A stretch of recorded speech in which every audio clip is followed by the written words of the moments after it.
are recording. Welcome to our summer camp. This is Rosie. And I'm Jen. And we decided, because summer was looking kind of grim and uneventful, we decided to make it an event. And so we decided to do this. Yeah. Jen's virtual summer camp. That's me in there in the corner, but I'm actually right here. And then featuring Rosie, there she is. And we're going to discuss today. We'll discuss a little bit about philosophy and why we're doing the summer camp the way we are, and what makes this experience hopefully unique and interesting. So every video is going to include a themed question for discussion. We'll discuss a topic that we were really interested in, and maybe read a book together out loud of our choice, and a lesson and a model of an activity. So we'll maybe do some activities with you, or discuss what we're getting from it, or why we're doing this activity and what it means to us, and you can follow along. And then a prompt for the actual activity, that if we end up doing a live chat session, which we hope to do maybe, yes. And we're going to release each of these videos hopefully daily or almost every other day for the rest of the summer once we've taped enough of them. But the idea would be is that we can do then a live chat in the afternoons with people if they're interested in continuing the conversation with us. And then a trivia bite. We're going to try to do this every single video. Trivia bite. Okay, yeah. And then, of course, maybe talk about if you need anything, if you want to get supplies, or you want to like do the project yourself and then show it to us during a live chat. We could do that too. What we would recommend is that you get a journal or some kind of binder or something to keep track of your ideas. So when you watch a video, you can write stuff down. Rosie's very inspired by YouTubers like Mariah Elizabeth, or even Brad Mondo. We watched a lot of Brad Mondo before we did the beautiful hair dye job that we did. It's washing out, though. It is washing out, but it does look pretty fabulous still. So we watched a ton of like YouTube videos by particular people and watched their style, and we realized that we had so many ideas based on those videos that we had to have a journal just to write everything down to keep track of it. Can't wait for our day. And we're still having so many ideas. So please, if we're going to try to keep the supply list to a minimum, that you could use found stuff or collect stuff if you wanted to go for a walk and collect the stuff. But we're going to try to make it as low impact as possible. We use usually glue and glue sticks. We are a house full of art supplies, like spare paper. People don't always have glitter glue, though. That's the idea, is that you glitter and glue.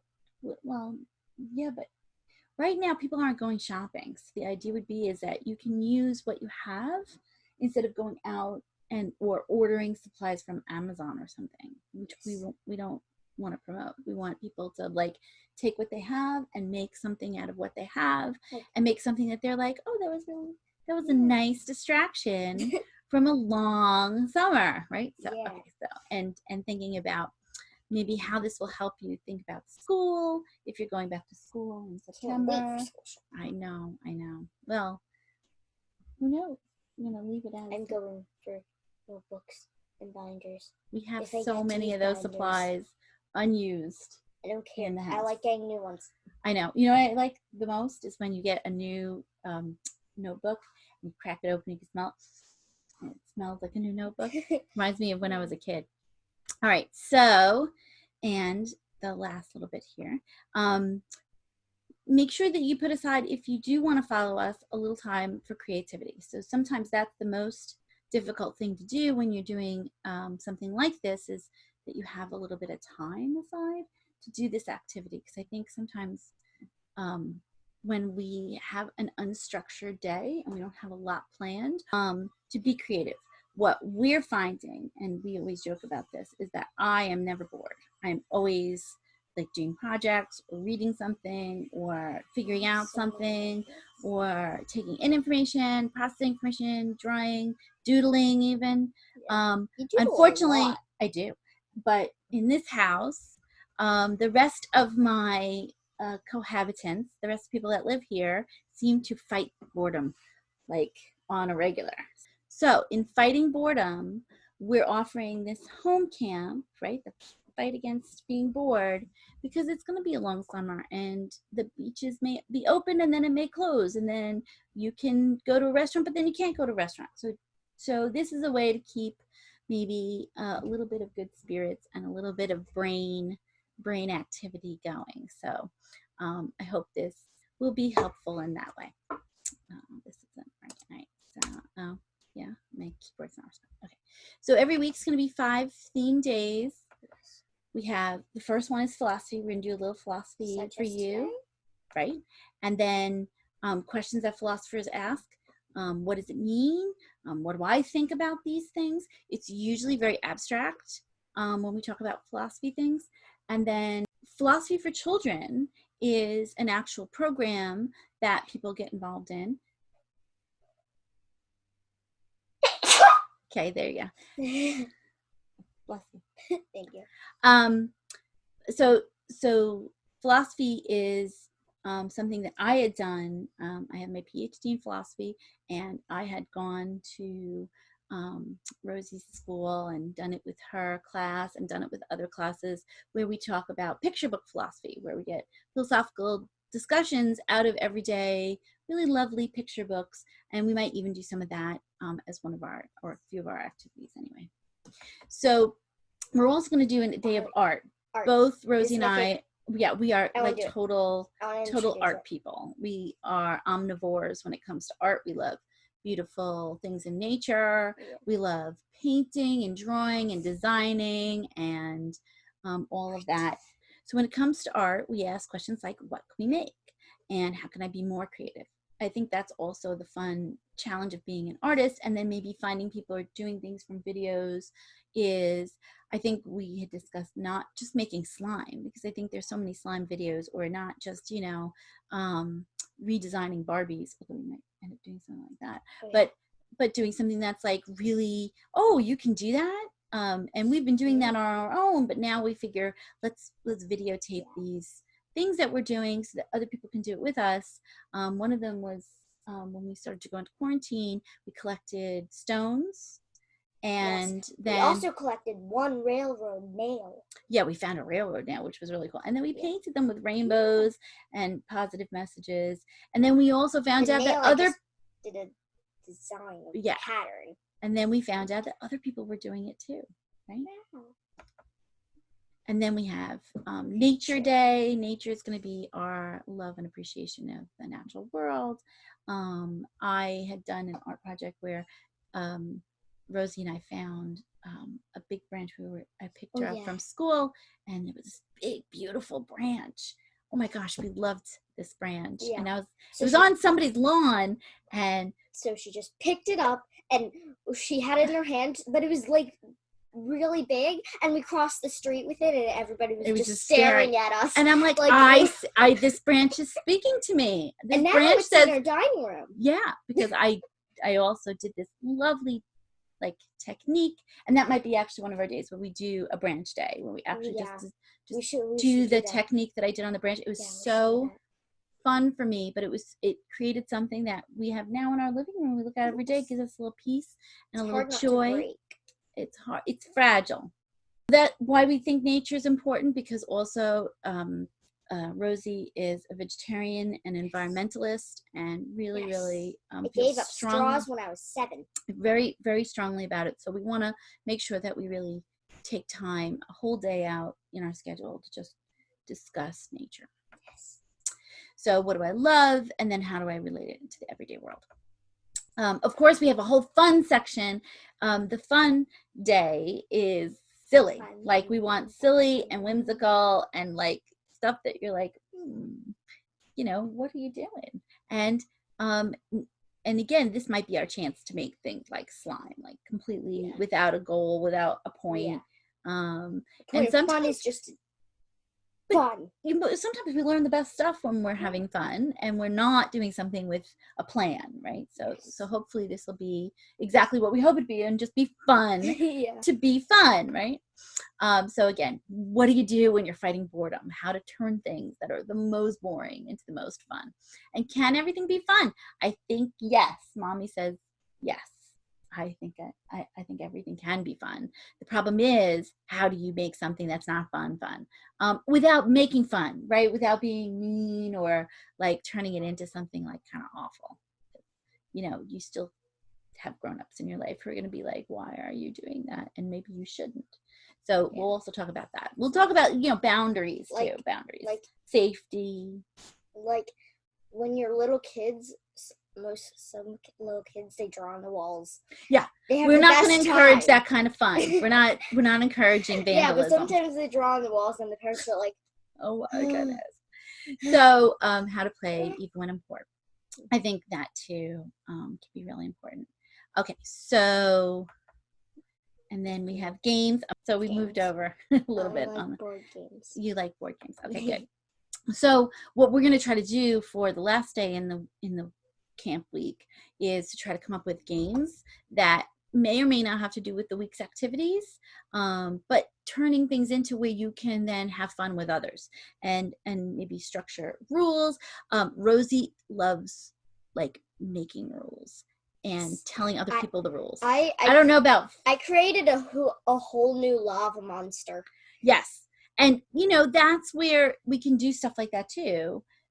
Character development, things like that, like where we can talk about like gamifying, things. So again, part of what we're doing on the fun day is to then turn it into something that you can then take away for the weekend and play for the weekend with whatever game you created or whatever game we discussed, how to game your summer.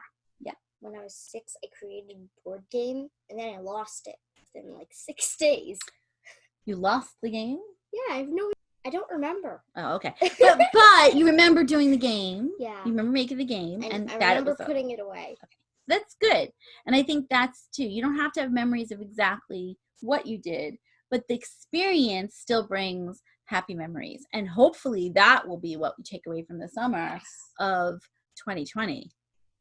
Because we want it to be, we made the most of it. We still had fun and we still played games, even though everything was upside down weird. Yes. Okay, so this is a virtual camp. So we can't come together, but we can definitely have people sign on. If this is something that you like, we're putting this on a YouTube channel. Yes. So like our YouTube channel, tell your friends about the YouTube channel. They can always watch the videos and follow along with us. We expect that if you comment or you interact with us, we expect maximum kindness but criticism or feedback is welcome too. So if there's things you're seeing in our videos that you think like needs change or corrected or anything like that, we're really open to it because this is the first for us. And I think that's part of learning too, is like hearing what people think about what you do and getting good feedback, even if it's something that you're like, oh, I didn't really like, even if it's a little embarrassing or whatever. It's like, bless you. Okay, so all right, so here's our trivia bite number 1. Yeah. So this is something that you can either look up yourself and learn something more about. Rosie said as soon as we put it up, we should put up that. What is the summer solstice, right? No, so I asked what a solstice was. Yeah. Well, there's a summer solstice and a winter solstice. Yes, and so that's something that we'll talk about in the live chat as an answer to our trivia bite, or this is your chance to look it up, see what the yeah. Can you give me a clue? Does it have something to do with the weather? No, but that's a really good like first guess. Yeah. But no, it doesn't have to do with the weather. What do you think else it might maybe? What instead do you think it has to do? How the earth reacts, how the animals react to it? No. I have no idea. No, not that either. Although we do have a symbol. What's the symbol? The sun. Okay. As soon as you put that up, I'm like, We have to put like a symbol there of right. sun. And we associate the sun with the summer. Why? Because it's hot and the sun is hot. And the sun is out for a long period of time, right? In the wintertime, do you get to see the sun very much? Maybe once a week. Do you get to see the sun very much during the day? No. It depends on where you live, but for the winter solstice, the sunrise tends to be later and the sunset tends to be earliest. That means daylight hours are... So it has to do with this. The daylight is the solstice. Did they figure it out? Close. You're really close. But we do get, and I think the peak of summer solstice, the actual day of summer solstice, is June 20th. So that's it. That's all we'll tell you. No more hints. We're not hinting anymore. Okay? I have no clue. So I say that I have no clue. So part of the work of philosophy is talking a little bit about different concepts, different abstract ideas. And there's different fields in philosophy. And one of them, which is actually the most complicated, is about the most abstract ideas, ones that don't exist in the world in a way that you can touch or grab, but ones that you know and you can't help but not talk about, like the concept of the good, right? What's good? Now, you could talk about good movies, you could talk about good films, You could talk about good, a good meal. You could talk about the greatest thing in the world. Right, the best sandwich, right? Or your favorite color. And is it really the most good when you talk about that color? Or is that just your preference? That's just what you like, right? What is the best color? Right. But that's the problem is, what would be the best color of the world is an answer you can't answer, right? There's no answer to that question. Well, it could be if in most futuristic movies, the color is blue and white. Oh my God, would you want to live in a world where everything was blue and white?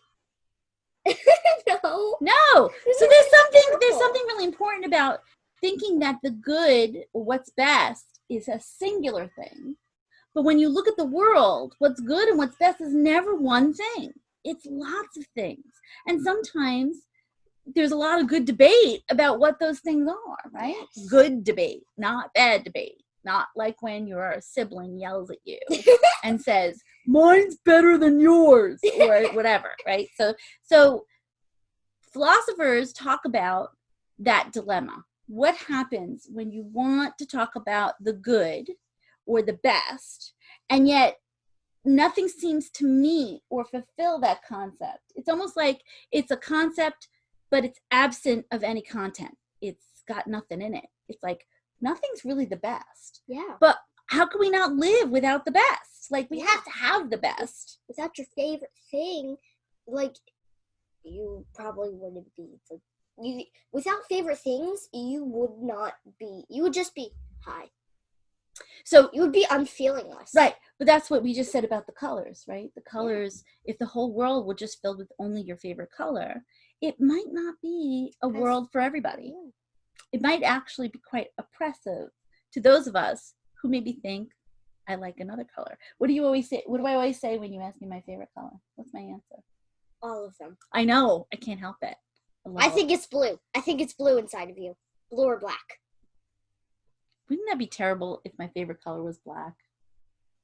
You can wear black all the time. But for clothing, sure. But not my favorite color for all things. The then world your favorite is color black. is blue. The blackness of my heart.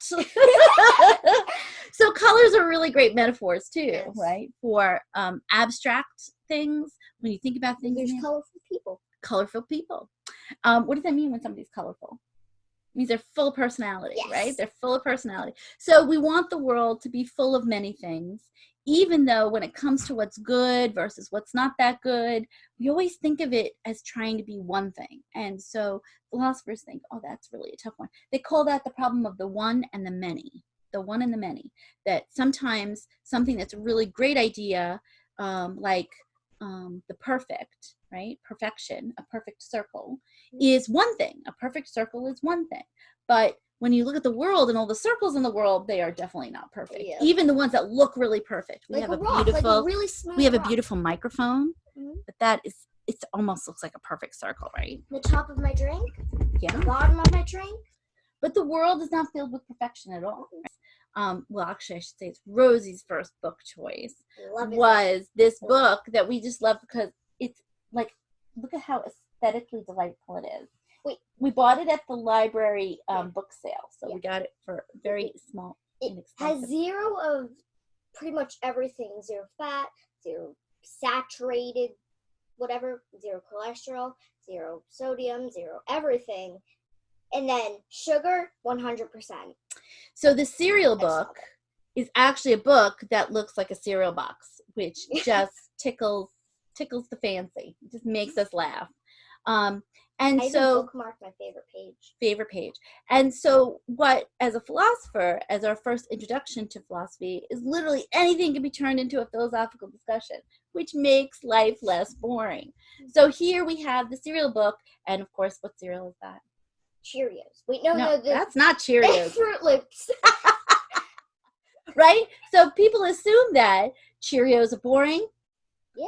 But Fruit Loops are fun. Turns out Fruit Loops not as good as Cheerios. Why? Sugar. That's why they're delicious. They're not that good for you. So philosophers love dilemmas like that too. What looks like it's good may not in fact be good. And again, sometimes it takes this different kind of intellectual activity. You use your mind and not your eyeballs to know whether or not something is good. And that's hard because the world is full of delicious looking things. And sometimes we just want more of that. And we forget that at the end of the day, if you just live your life by Fruit Loops alone, it is not that healthy. So her favorite page is, of course, Lucky Charms. We have great discussions in this house about the appropriateness of Lucky Charms box of cereal. Whether it's a little, well, yeah. I put quotes. Only because why? Why do you think it's offensive? We talked the other day about this. Leprechauns. But still like it. But again, like any unicorns in it. Because it could be considered any kind of stuff. Because they can put unicorns on anything and you will like it. Yes. But just because it has a unicorn on it, it's almost disguising. Almost like a mask behind their hiding behind. I just want you to eat more sugar. I don't care. She doesn't care. All right. If there were unicorn stickies, I would buy I'd buy them. Ready? So your favorite is the Lucky Charms. I don't know. Yeah. Right. But what's interesting about a book like this is it actually is reading about something as opposed to just eating the cereal. Yeah. So instead of just buying the cereal, we learn things about them. Anything interesting? First poured in 1964. So to discover that something they know the date. Well, yeah, that's cool. That's definitely Gigi's specialty. And Gigi might make an appearance on here in the future. This is the thing about cereals. Cereal's been around a long time. I've never read any of this book except the cover. So in 1975, the Waldo the Wizard character scored far better than the Lucky the Leprechaun in focus group tests, and the task of replacing Lucky began. However, General Mills got cold feet and reinstated Lucky in 1976. So they were going to replace it with Waldo the Wizard. That would have been a copyright infringement for Where's Waldo, I'm sure. Yes. Right? But they kept the leprechaun anyway. Again, I wonder who got the cold feet about changing out the leprechaun. Grown-ups? Somebody who's not Irish. And marketers, right? People who are selling product. But why wouldn't they listen to people? Say it's like perfectly fine to change out Lucky. All right. Well, and again, maybe Lucky would have been for the history books instead of still showing up on the cereal aisle shelf today. Now it makes more sense that the unicorns on it and the leprechaun. The wizard and the unicorn just makes no sense. So in a book like this, and when we're talking about something like a stereotype, like Lucky the Leprechaun, I think that also brings us back to the philosophy discussion we just had about the one and the many. So when we talk about stereotypes, very often that's a way people define things or give an identity. They say this person is Irish, and in our case we do have an Irish person in our house. And so when we talk about somebody's identity, very often that can be an important part of who they are. It's something of pride, it's something of esteem, it makes them feel good. In our case, she likes unicorns, and I think that's I an join important part. Yeah, but you feel like that's an important part of who you are right now, right? Yes, it's like half of who I am. It's half, easily. Literally half. Literally, 50-50. All the other you're stuff half get unicorn. to share the other half. Okay, so you like other things, but you really like me. Okay, so yeah, so the one in the many problem is what makes a stereotype not great, because much like thinking that the colorful Fruit Loop cereal is more delightful or better than like Cheerios, boring old Cheerios, I think is a very similar problem to the problem of the stereotype, where Lucky the leprechaun is what people associate with being Irish. And that is something that isn't true, because people who are Irish don't necessarily have anything to do with the stereotype. And it can be kind of offensive. So what the many is more important than what the one is. The one idea, the one concept, the one like cartoon association that you have with it. Again, how do you correct that mistake, that thinking that one can be represented, can represent many, right? So one cartoon character of a leprechaun is actually meaningful to like actual people who get associated with that cartoon. And so, yeah, Down the Fruit Loops page. Yay! And right, what's the cartoon character they have? They have the toucan, right? Yeah. What's the name of the toucan? Toucan Sam. That's right. Yeah. And when did that start? That was 1963. So the 60s was a big time for really sugary cereals with food coloring. Frosted Flakes. With lots of food coloring. Oh gosh, the Frosted Flakes is 52. The tiger. Right. So we associate all these like cartoon characters with cereals. It's a way in which the marketers made it for children. But again, like anything else, cartoons can disguise if cereal were for children, then what did the grown-ups eat for breakfast? Toast? Grown-ups ate the boring food. If you look at how cereal is marketed, oatmeal. Yeah. You know, right? That when it comes to stereotypes, we want to be careful about how one idea represents many things, and you can make a lot of mistakes. That's not true. It feels like it's true, but it's not true. The same way, what might look good and seem good is in fact not good. And we don't want everything to be one thing. We want everything to be many things. And sometimes that's the most colorful way to get through the world, right? Is to see how not everything's the same thing, and to have diversity of what you do, right? You want to make sure that what you know is a diversity of things. So if you only eat one kind of cereal, isn't it really important to try different kinds of cereals? Maybe try the boring one that doesn't have the fancy cartoon character on it, or and see if it tastes good. One with the cartoon character, or become your new favorite. Right, take a cereal that's really boring and then make it colorful yourself.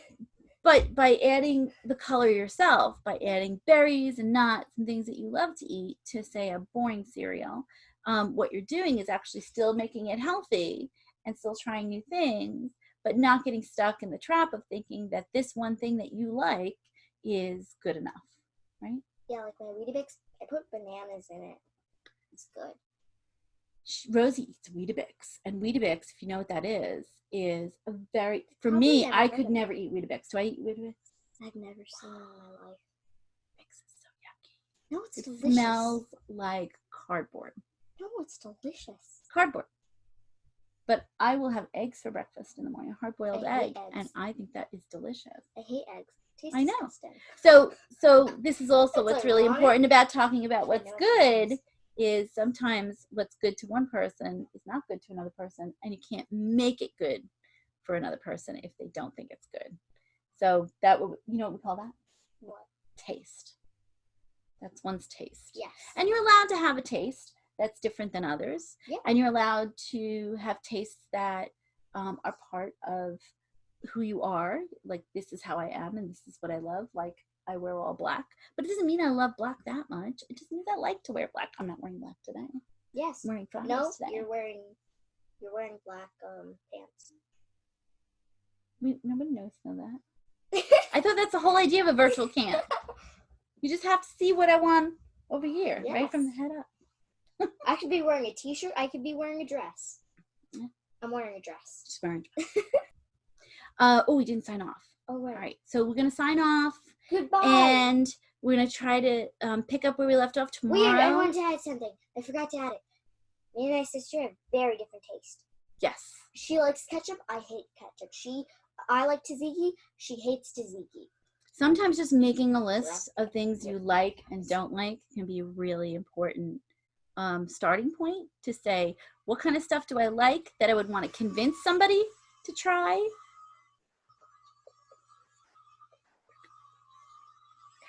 So that's our idea.